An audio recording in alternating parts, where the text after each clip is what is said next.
L'ISIR, l'Institut des systèmes intelligents et de robotique, se livre à des recherches dans le domaine de l'interaction tangible et conception d'icônes pour faciliter la transition novice-expert. C'est Gilles Bailly, chercheur dans l'équipe Interaction, qui nous présente un système d'interaction avec un dispositif tactile. Ce projet TouchToken permet d'interagir avec une interface tout à fait traditionnelle avec des jetons. Donc typiquement, je pose le jeton sur la tablette et il est reconnu.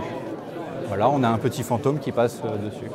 Donc quelle est l'originalité de ce projet? C'est qu'en fait, on a une tablette tout à fait traditionnelle, elle est multitouch, elle peut capturer plusieurs points, une tablette du marché traditionnelle.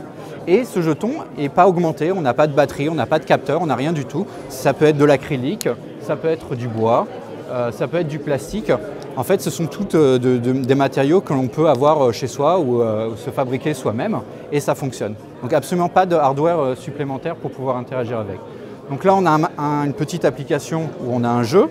Donc là, par exemple, on voit le fantôme, mais on pourrait très bien aussi avoir un petit bonhomme et quand ils se rencontrent, eh ben, ils réagissent l'un par rapport à l'autre. Le petit fantôme fait peur au petit bonhomme. Donc ça, c'est un exemple de jeu. On peut aussi avoir une autre démo. Alors typiquement ici, on a plusieurs applications sur sa tablette et puis potentiellement, on ne veut pas que son fils puisse utiliser certaines applications comme l'appareil photo.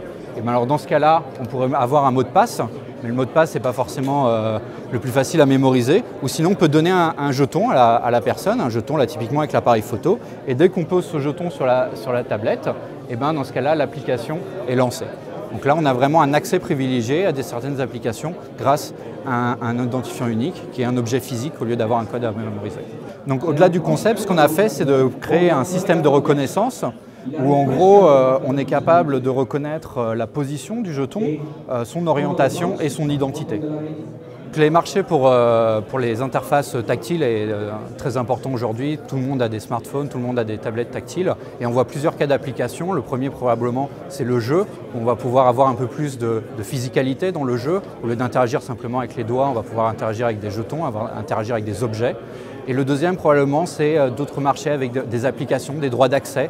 Au lieu d'avoir à se rappeler de mots de passe, eh ben, un jeton, quel qu'il soit, va pouvoir servir de mot de passe, on va pouvoir le donner à quelqu'un et seulement si cette personne-là a ce jeton, il aura le droit à avoir des accès particuliers à des services de la tablette. On peut aussi voir des avantages pour les déficients visuels.